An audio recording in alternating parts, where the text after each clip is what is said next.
Hello, everyone, and welcome to the Your Mark on the World show. I'm your host, Devin Thorpe. I'm a Forbes contributor covering social entrepreneurship and impact investing.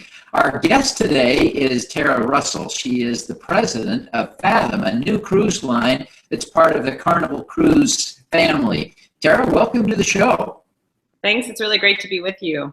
Well, I am a big fan of cruising, a big fan of Carnival. I've been sailing a number of times with you, just absolutely love it. So when I heard about the new Fathom cruise line, I reached out to you immediately to get you on the show. I'm excited about what you're doing, and I think all of our viewers are going to be interested to learn more about how they can get involved with doing something meaningful while on a fabulous cruise, and to think about going to Cuba, no less. So listen, there's a lot to cover, a lot to talk about. Why don't you begin, Tara, by telling us about how you came up with the idea for Fathom? Yeah, well, it's been an adventure for the last couple of years. So we have been busy kind of underground since actually the summer of 2013. And for me, a big piece of it really came from my own personal experience. So I spent my first career in the corporate world, and I've spent sort of my second career building social enterprises from the ground up over the last 15 years. And because a lot of my work was in Southeast Asia, a good number of our friends and our community have often reached out to us and said, hey, I'm going to Bangkok, I'm going to Shanghai. What are some of the organizations that I could potentially come alongside and serve and support while I'm there? And so in some ways, I had my own kind of fragmented, anecdotal, just personal experience. And then having children, I have a 9 and a 7-year-old, it's really, really important to me to combine my passion for travel with my desire to make an impact, right? And so my own personal experiences, we've sort of built a product that I want to enjoy myself. And so that's kind of where it came from. Initially it was really just a hunch. My experience taking people overseas on social impact trips so far has been small groups, and it's often really been kind of fragmented, and I really don't believe that that is genuinely impactful long term. I think the best way to make a marked difference, especially in a developing world country, is to take a very long-term systematic approach at how you think about partnership, how you think about alongside learning, immersion, and impact. And so the way we've architected and built Fathom is radically different. And so initially it was a hunch.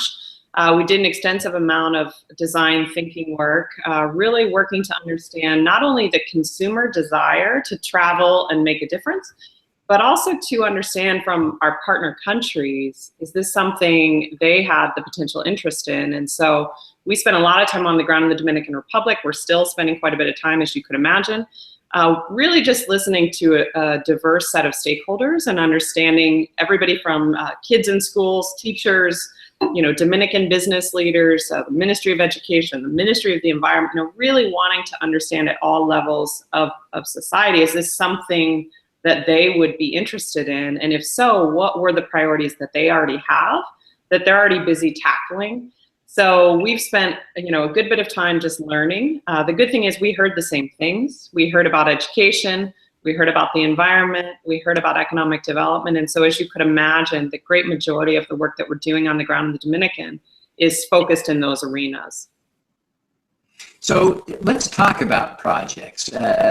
You're spooling up Dominican Republic first, right? Absolutely. So our first projects you're planning there. Yeah, so they're heavily focused around the environment, education, and in economic development. A few examples to give you a sense. I'll be down there next week. We'll be at one of our partners called Chocal, which is actually a chocolate factory and a chocolate producing women's cooperative. So these women plant cacao and they produce chocolate for a variety of markets, and it is a really empowering kind of self-sufficiency tool. However, they face the same challenge a lot of small social enterprises face, which is they've got demand in the marketplace, but they don't have the ability or resources to scale up their team. And so what we're going to do is we're actually going to come alongside their efforts. We're going to help them plant cacao. We're going to help them make chocolate, which sounds terrible.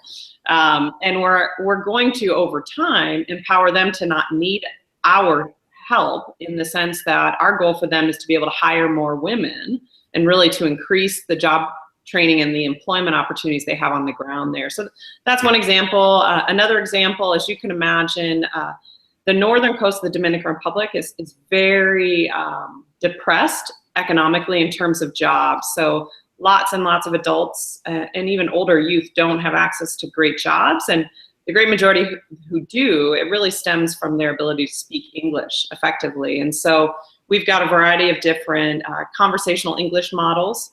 You can think about sort of the junior achievement mentality in the sense that we're essentially developing tools and models that could be used anywhere, and that really a volunteer could pretty simply plug into with, you know, the sort of training and resources they need to be effective. So we'll be doing some work around education, really with the end goal of these youth being able to improve their language skills so they can actually get better jobs. We'll also be offering those models with adults throughout the community as well, hoping to increase their ability to, you know, obtain jobs. So those are a couple examples. We'll be producing water filters. A great number of the people in the region we serve just still don't have access to clean water. So we're working with Wine to Water, which is a group you may have heard of, and we're producing water filters down there. We're doing reforestation efforts across the country and serving sort of in a couple different environmental models, but that gives you kind of a sense of the types of things. I mean, again, the key for us was we didn't come in with a solution. We came in with a lot of questions and a real strong desire to learn. And we've just fallen in love with the Dominicans. I mean, they're really, really beautiful people. And, you know, we're honored to come alongside the great work they're already doing and really to expand and amplify the outcomes they can have because of the size and scale of who we are and what we're doing. So when the ship sails in and you've got 750 eager volunteers, how do you manage the logistics of getting 750 people to all these different projects and give them a meaningful opportunity to do it? Yeah, no, I mean, as you could imagine, we're bringing you know, a full ship of eager beavers, so to speak, and the onboard time is a huge opportunity for us to train, prepare, and really equip our travelers when they come. We will never have 750 people going one place. That's not the goal. The goal is if you think about the northern region of the Dominican Republic, we're serving a region that is about an hour radius outside of the port. So we're fanning our travelers out in groups of say 15 to 25 to serve in these various opportunities on the ground. And so the beauty is we can not just support one school, we can maybe support 10 or 20 and over time 200 schools at a time versus being in one isolated community. So essentially we're taking the same model and we're offering it in various different locations. Well, this is really exciting. Now let's talk a little bit about Cuba, because yours will be one of the first cruise ships to begin docking in Cuba, won't it? Or do I misunderstand the lay of the land in Cuba? Yeah, well, as you can imagine, you know, the world is hungry for Cuba and just very, very curious, right? And being that small ship for Fathom is home ported in Miami, or will be home ported in Miami. Obviously, Cuba is a very close neighbor. So we were deeply immersed in the Dominican when President Obama eased the travel restrictions last December, and we started to think, hey, we've got a ship in the Caribbean. Perhaps this is a good second partner country. So that's when we started to kind of explore the potential opportunities. We began the process on the US side this spring and applied through the Department of Treasury and OFAC, and were sort of awarded the first US ship to go to Cuba and return to the US. So the way the maritime laws work, there are ships that already go to Cuba. There are Europeans, there are Canadians, there are you know, a lot of people who've been enjoying Cuba. It's just that obviously there has been a barrier between the US and sort of returning to the US once someone visits Cuba. So we were honored to receive the first US approval. We won't begin sailing to Cuba until next May. So it's our intention to begin in May. We're still working through all the final pieces of the Cuban approval side, but we have absolutely every confidence that we'll progress with that. And we're really excited to just get to know the Cuban people. The trips will be a little different, but still in the same social impact ethos that Fathom is. The onboard, cultural immersion, kind of impact training, and really community building will be the same, irregardless of the country. However, in Cuba, there are very strict regulations about how travelers can be on ground. There is no tourist activity. So one example is if you want to go windsurfing, you better go to the Dominican Republic, because you can serve in the schools and go windsurfing, at your leisure. Whereas in Cuba, you actually have to be part of 8 hours of kind of allowable activities on the ground. So we'll be deeply immersed with artists, hearing their stories and understanding kind of their small business experience. We'll be immersed with entrepreneurs on the ground, with sort of food entrepreneurs. It's gonna be really fun, but it will be slightly different. And really, it will take some time for us to understand where and how can we best serve the needs of the Cuban people, because their needs are actually quite different from the Dominicans. And we know that we don't know yet enough to really be able to say what the service component of sort of who we are will look like. And we want to be careful that we make sure we learn first. And that's kind of why we're slower out of the gates with that. Yeah. Tell us a little bit more about the onboard activities, because it sounds like it isn't just hot tubbing and shuffleboard. Well, it's a completely different experience. I like to give the example that Coca-Cola, has different products they offer in a bottle. They offer soda, they offer water, they offer tea. And sometimes you might be in the mood for soda, sometimes you might be in the mood for tea. Some people don't drink soda, some people don't drink tea. But the reality is you might enjoy them all. You understand they're very different offering, right? And that's how different Fathom is. So the fun thing for us is we are probably the only brand, or one of the only brands, that will have a ship completely focused on one region. So most cruise ships that travel around the world, are fortunate to go see lots of places. And that's kind of, for a traveler, part of the magic is getting to see and experience, kind of the breadth of where they go. For us, we very strategically and intentionally picked the Caribbean and the Dominican Republic and Cuba. So our whole ship will be contextualized to that region. So we will have Dominican and Cuban inspired menus, Dominican and Cuban inspired film and arts and music. And so the fun thing is the whole ship can be contextualized to that one region. So that would be sort of one way it's a little different. The ship doesn't have a casino.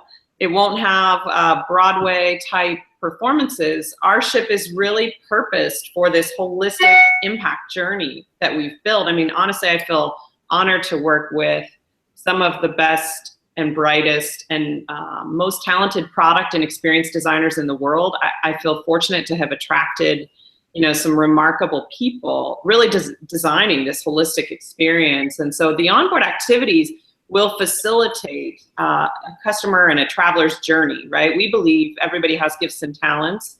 And we also believe that when you figure out a way to use what you're great at for the benefit of someone else's life, it's kind of the best drug there is. So we're kind of helping people through that journey.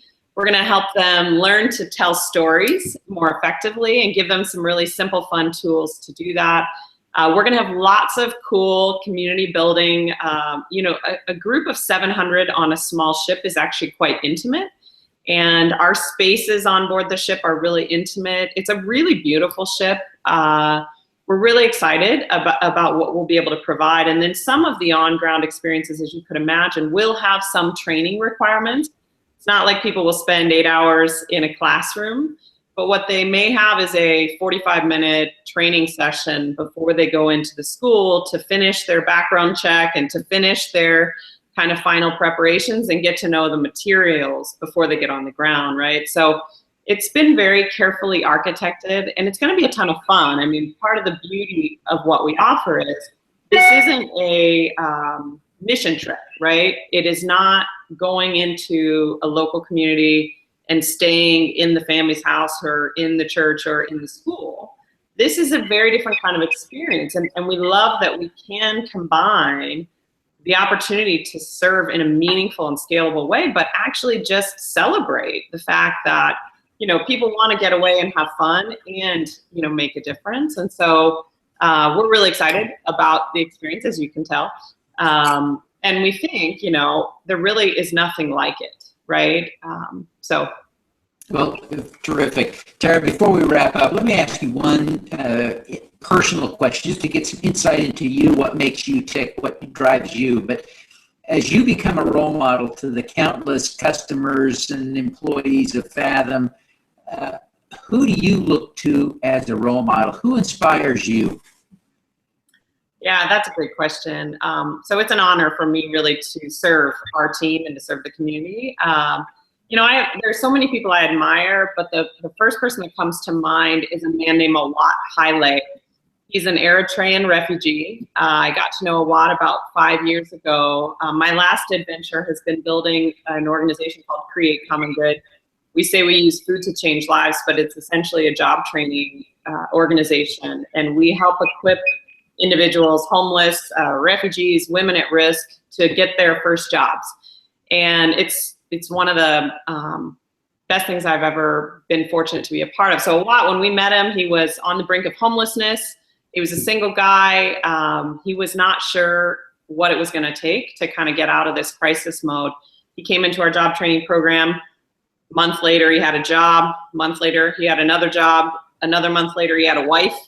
A month after that, they were talking about having a kid. They now own a house and a business, and they've brought his brother from Eritrea. And, this all happened in a period of about 2 years. And, I marvel at the resilience, the strength, and just the endurance that Awad has. He's a dear friend of mine. So while he was a job trainee at Create Common Good and a student, so to speak, I can't tell you the number of times I feel like he's taught me lessons. So he's someone I just admire deeply. So. Oh, that's fantastic. That's a great, a very inspiring choice for a role model, and I thank you for sharing that with us. Before you go, can you tell everyone how to find out more about Fathom, how to book a trip, how to get ready? Where do they go to learn more? Absolutely. Well, my encouragement is to hop on our website. It's fathom.org. So it's just fathom.org. Or you can obviously reach out to our customer service team. I would encourage people to, make your plans soon and tell your friends, because we actually built the experience to be great for families, to be great for groups of young people, so sort of young millennials. We've got some really fun opportunities on board. So we encourage people to do it today, because it is actually quite a scarce amount of inventory just with the one ship. So we start sailing in April 2016. I'll be hosting the week, kind of the maiden voyage week of April 17th through the 24th. We'll have lots of media, and sort of a fun VIP group. So that'll be a really fun time to go. I'll also be hosting the first week in May when we first go to Cuba. So we encourage people to, again, hop on to fathom.org, learn more, and reach out today and bring your friends. So I'll be there with my kids. My kids will go too. So it's designed for children who are 8 years and older to do with their parents. Fantastic. Well, Tara, thank you so much for being with us today. We wish you every success in the launch of Fathom. Thank you so much, Devin. It's really an honor to be with you. All righty. Let's do some good.